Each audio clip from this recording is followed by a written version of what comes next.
In February of 2026, a small crowd of engineers and journalists bundled up in heavy winter coats gathered beside a test track in Inner Mongolia, in a region so cold that the wind alone felt like a physical force. The temperature outside was hovering around 30 degrees below 0 Celsius, cold enough to make ordinary lithium-ion batteries sluggish, their range dropping sharply, their charging speeds crawling to a frustrating trickle. And yet, on that icy track, a fleet of electric SUVs and a sleek electric coupe glided smoothly over the snow-dusted slopes, charging quickly, driving normally, behaving as if the brutal cold barely mattered.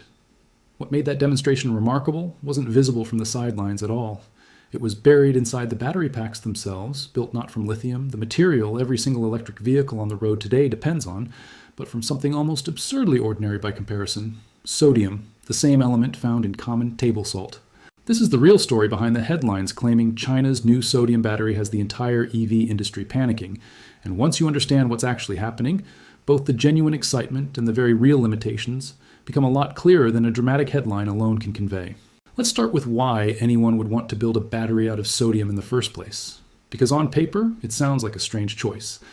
Lithium-ion batteries have dominated portable electronics and electric vehicles for roughly 3 decades now, and for good reason. Lithium is an extremely light element, and lithium-ion chemistry packs an enormous amount of energy into a relatively small, relatively light battery pack, which is exactly what you want when you're trying to build a car that needs to carry its own power source around, with it everywhere it goes. But lithium has 2 significant and increasingly painful drawbacks.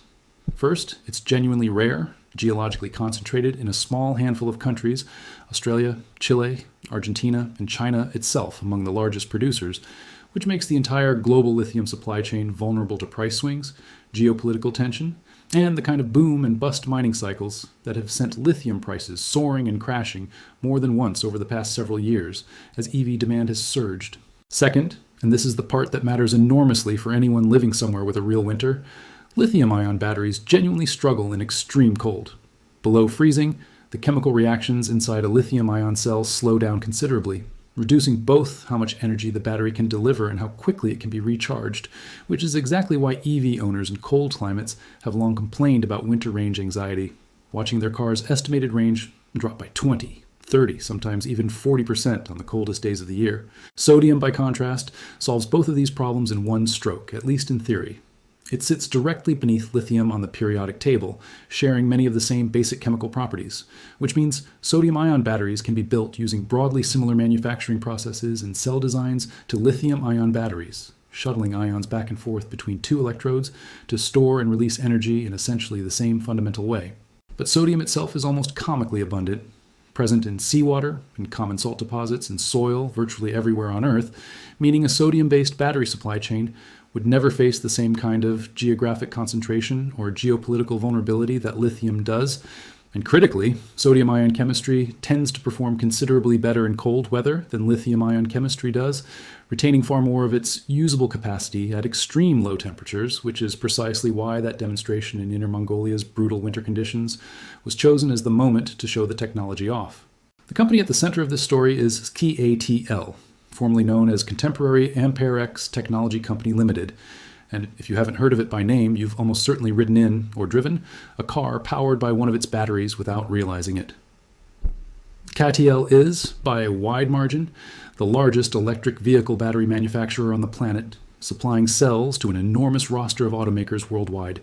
And in April of 2026 alone, the company installed just over 29 gigawatt-hours of EV batteries in Chinese vehicles, commanding close to 47% of the entire domestic market in a single month. When a company with that kind of scale and market dominance decides a new battery chemistry is ready for prime time, the rest of the industry pays very close attention. Because KTL's decisions about which battery technologies to mass produce tend to ripple outward and reshape supply chains, pricing, and competitive strategy across the entire global auto industry within a remarkably short window of time. CATL actually began researching sodium-ion battery technology back in 2016, investing nearly 10 billion yuan, roughly $1.5 billion,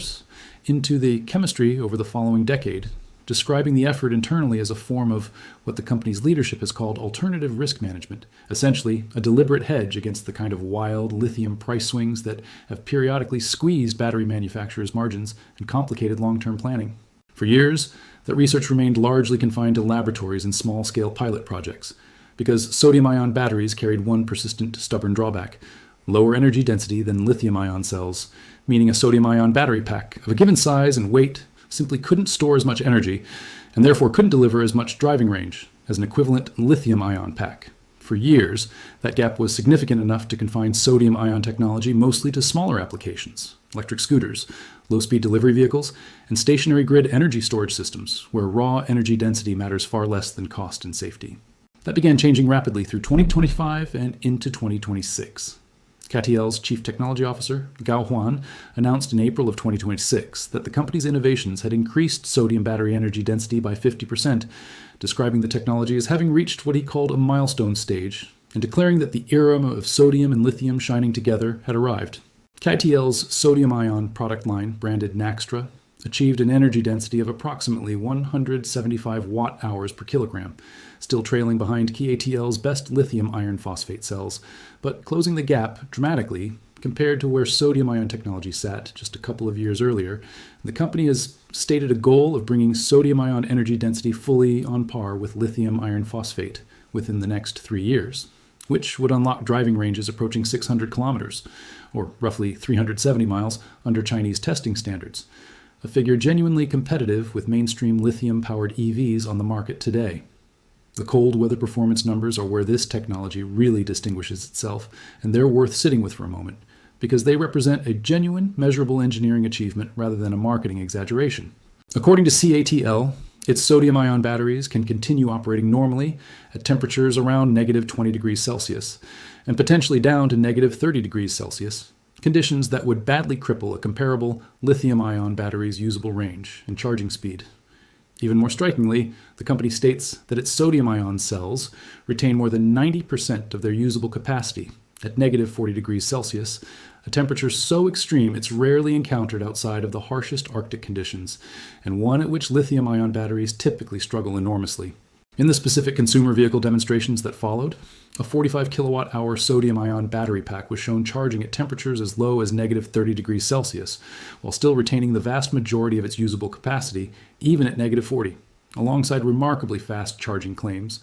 with some reports describing an 11-minute charge time to reach a substantial portion of the battery's capacity under specific test conditions.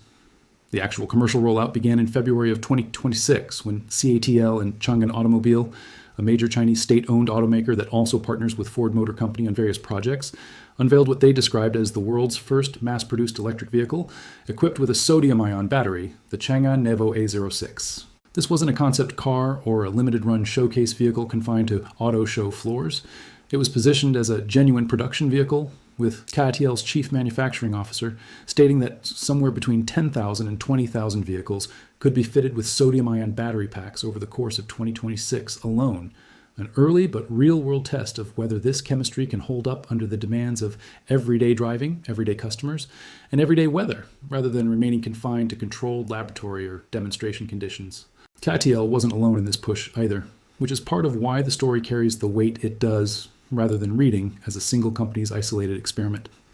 Just over a month after the CATL and Chang'an announcement, Beijing Automotive Group, known as BAIC, revealed its own sodium-ion battery breakthrough, part of a broader battery lineup the company calls its Aurora series, spanning lithium-ion, solid-state, and now sodium-ion chemistries side by side. BAIC's sodium-ion pack achieved an energy density over 170 watt-hours per kilogram, putting it roughly in the same competitive range as CATL's offering, and the company outlined plans for a 45 kilowatt-hour pack delivering up to 400 kilometers of range under Chinese testing standards. Beyond passenger vehicles, sodium-ion technology has also been steadily working its way into smaller electric vehicles across China over the past couple of years, with the scooter manufacturer Yadea launching 4 different two-wheeler models powered by sodium-ion batteries back in 2025, and several Chinese cities, including Shenzhen, beginning pilot programs exploring the technology's broader rollout. Meanwhile, BYD, the other massive force in China's EV and battery industry, has reportedly been constructing a large-scale dedicated production facility for sodium-ion batteries, signaling that this isn't a niche side project confined to one company, but an emerging second front across China's entire battery manufacturing sector. So why has this technology, still trailing top-tier lithium batteries on raw energy density, generated headlines about the entire global EV industry panicking? The answer lies less in any single dramatic technical leap, and more in what sodium-ion batteries represent strategically for cost structures, for supply chain security, and for the broader competitive balance of an industry that China already dominates more thoroughly than almost any other manufacturing sector on Earth. Start with cost. It's important to be precise here because some of the more breathless coverage of this story overstates where things currently stand. As of now, sodium-ion batteries are not meaningfully cheaper to produce than the lowest cost lithium-ion options already on the market, largely lithium iron phosphate chemistry, which itself has become remarkably inexpensive after years of manufacturing scale-up and process refinement. But the raw materials underlying sodium-ion technology are considerably cheaper and vastly more abundant than lithium, and industry analysts broadly expect production costs to fall meaningfully as manufacturing scales up, following the same well-worn cost curve that has driven down lithium-ion battery prices dramatically over the past 15 years through sheer accumulated manufacturing experience and economies of scale. If that cost curve plays out even roughly the way it did for lithium-ion technology, sodium-ion batteries could eventually offer automakers a genuinely lower-cost path to building affordable electric vehicles, which matters enormously for an industry still grappling with how to make EVs price competitive with traditional gasoline vehicles for budget-conscious buyers, particularly in markets outside China's heavily subsidized domestic market. Then there's the safety dimension, which matters more to automakers and regulators than it often does to ordinary consumers scanning a spec sheet. Sodium-ion chemistry is generally considered to offer enhanced thermal stability compared to some lithium-ion formulations, meaning a somewhat reduced risk of the dangerous thermal runaway events, essentially battery fires, that have periodically plagued the EV industry and generated damaging headlines. CATL's Naxtra sodium-ion batteries have reportedly passed China's demanding GB 38031 2025 safety standard, a rigorous set of testing requirements covering exactly these kinds of failure scenarios, giving the technology a credible safety credential rather than relying purely on manufacturer claims. And then there's the supply chain resilience argument, which is where the geopolitical undertones of this story really come into focus. China already controls an overwhelming share of the world's lithium-ion battery supply chain, from raw material refining through cell manufacturing to final battery pack assembly, a dominance that has made Western governments and automakers increasingly uneasy as they've tried, with limited success so far, to build competing battery supply chains of their own. Sodium-ion technology doesn't eliminate that dominance, since Chinese companies like CATL, BYD, and BOC are the ones leading its development and are positioned to lead its manufacturing scale-up too. But it does something subtly different, and from a Western competitive standpoint, somewhat concerning. It further insulates China's own EV industry from lithium price volatility and from any future disruption to lithium supply chains that Western governments might attempt to leverage as a point of strategic pressure. If Chinese automakers can increasingly build competitive, affordable, cold weather-capable EVs using a battery chemistry built from a raw material China, and honestly most of the world, has in practically unlimited abundance, it closes off one of the few remaining supply chain vulnerabilities that Western competitors might otherwise have hoped to exploit. This is really where the EV industry panicking framing earns at least some of its drama, even if panic is a stronger word than most industry executives would use publicly. Western and other non-Chinese automakers have spent the last several years pouring enormous investment into diversifying lithium supply chains away from Chinese-dominated processing and refining, building new mines in Australia and Nevada, new refining capacity in various allied countries, and new battery gigafactories specifically designed to reduce dependence on Chinese battery technology and Chinese-controlled raw material processing. Sodium-ion technology, if it scales the way CATL and its Chinese competitors are betting it will, threatens to make a meaningful portion of that painstaking expensive diversification effort less strategically urgent for Chinese manufacturers themselves, while simultaneously handing China first-mover advantage in yet another battery chemistry that the rest of the world's auto industry will likely need to license, import, or scramble to develop independently, in much the same way lithium iron phosphate technology, another chemistry Chinese manufacturers pioneered and scaled aggressively, has become difficult for Western and Japanese battery makers to compete against on cost. It's worth being honest, though, about the genuine limitations and open questions still surrounding this technology, because a fair account of this story can't simply repeat the most triumphant claims without scrutiny. Energy density, while improved dramatically, still trails the best lithium-ion chemistries, meaning sodium-ion vehicles will likely remain positioned toward the more affordable, shorter to medium-range end of the EV market for the foreseeable future. Well-suited for city cars, commercial delivery fleets, and budget-conscious buyers, but not yet a direct replacement for long-range premium electric vehicles that depend on lithium-ion's superior energy-to-weight ratio. CATL itself has acknowledged this positioning, describing sodium-ion technology as complementing rather than replacing lithium-ion across its overall battery lineup. at least for now, language that stands in notable contrast to some of the more sweeping sodium will kill lithium framing found in less careful coverage of the technology. There's also a meaningful difference between a company announcing a significant breakthrough in a prototype, as BAIC did, and a battery chemistry actually proving itself reliable across millions of vehicles and years of real-world driving, through hot summers, cold winters, thousands of charge cycles, and the countless small stresses of ordinary daily use that laboratory testing can approximate but never fully replicate. The 10,000 to 20,000 vehicle rollout CATL has planned for 2026 is explicitly framed by the company's own executives as an early real-world test, a meaningful and genuinely important milestone, but a test nonetheless, not a declaration of total, unconditional commercial victory.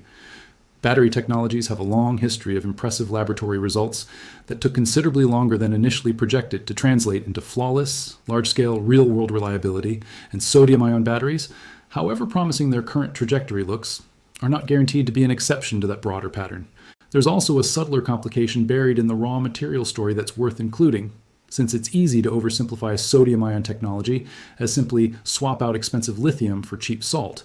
when the reality is more nuanced. While sodium itself is genuinely abundant and inexpensive, sodium-ion battery cells still require other specialized materials, including specific hard carbon compounds used in the battery's anode, and various additional components that don't necessarily share lithium-ion's exact supply chain vulnerabilities, but aren't entirely free of their own sourcing and manufacturing complexities either. CATL's own technical disclosures around its Naxtra battery line described overcoming several distinct engineering barriers to reach full-scale mass production, including challenges around controlling water content precisely during manufacturing, managing gas generation within the hard carbon anode material, ensuring reliable aluminum foil adhesion within the cell structure, and developing what the company called self-forming anode systems. A reminder that sodium-ion technology, whatever its raw material cost advantages, still required years of genuinely difficult materials, science, and manufacturing engineering to reach the production-ready stage it's at today, rather than being some trivially simple substitution that any battery maker could have pursued at any time. Pulling all of these threads together, what's actually happening is neither the overblown lithium is dead narrative nor a story not worth paying attention to. China's leading battery manufacturers, led by CATL, but joined increasingly by BAIC, BYD, and others, have made genuine, verifiable engineering progress on sodium-ion battery technology, closing the energy density gap enough to make the chemistry viable for real, mass-produced passenger vehicles, rather than confining it to scooters and grid storage, while retaining sodium's inherent advantages in cost potential, raw material abundance, safety characteristics, and notably, cold weather performance that genuinely outperforms comparable lithium-ion cells in serious winter conditions. That combination represents a real, meaningful diversification of the battery technology landscape, one that could meaningfully expand where and how affordably electric vehicles can be built and sold, particularly in colder climates and budget-conscious markets where lithium-ion technology has always faced real limitations. Whether this genuinely amounts to the entire global EV industry panicking depends heavily on your vantage point. For Chinese battery manufacturers and the automakers who buy from them, sodium-ion technology looks like a genuinely exciting new tool in an already dominant toolkit, another way to diversify supply chains, hedge against lithium price volatility, and unlock new vehicle segments in cold climate markets that lithium-ion technology has always struggled to serve well. For competitors elsewhere in the world, particularly automakers and battery manufacturers who have spent years and enormous sums of capital trying to build lithium supply chains independent of Chinese dominance, the emergence of a second, increasingly viable Chinese-led battery chemistry is a legitimately uncomfortable development. One more reason an industry already worried about competing with China's battery manufacturing scale and cost advantages has to take seriously. That discomfort is real, even if Panic is doing some of the same dramatic, headline-friendly heavy lifting that phrases like broke the laws of physics or shook the entire tech world tend to do in stories like this one. The sober, unglamorous truth sitting underneath the drama is that sodium-ion batteries are not yet ready to replace lithium-ion technology across the board, but they've crossed a genuine threshold from laboratory curiosity to real, road-tested product in an impressively short window of time. And the companies leading that transition happen to be, once again, based in China, which is exactly the kind of development that keeps automotive and battery executives elsewhere in the world checking the latest research updates a little more closely than they used to. It's worth zooming out for a moment to place this development inside the broader arc of battery chemistry history, because sodium-ion technology's current trajectory actually echoes a pattern the industry has seen before, and recognizing that pattern helps calibrate just how significant this moment really is. Lithium iron phosphate, now one of the most widely used battery chemistries in the entire EV industry, prized for its low cost, long cycle life, and strong safety characteristics, spent years as a secondary, lower energy density alternative to more energy dense lithium chemistries like nickel manganese cobalt, largely confined to buses, commercial vehicles, and budget tier passenger cars. Chinese manufacturers, led again by CATL and BYD, invested heavily in refining lithium iron phosphate technology over roughly a decade, gradually closing its energy density gap with premium lithium chemistries while retaining its inherent cost and safety advantages, until it eventually became the dominant chemistry across a huge swath of the global EV market, including in many of Tesla's own vehicles built for cost-sensitive markets. Sodium-ion technology appears to be following a strikingly similar playbook, starting in lower-stakes applications, gradually closing its performance gap through sustained, well-funded research investment, and now beginning to cross into mainstream passenger vehicle territory. If history rhymes here the way industry analysts increasingly expect it to, sodium-ion batteries may well follow lithium iron phosphate's trajectory from budget alternative to genuinely mainstream technology over the coming several years, rather than remaining a permanent niche curiosity. There's also an important energy storage angle to this story that often gets overshadowed by the more visually exciting car demonstrations,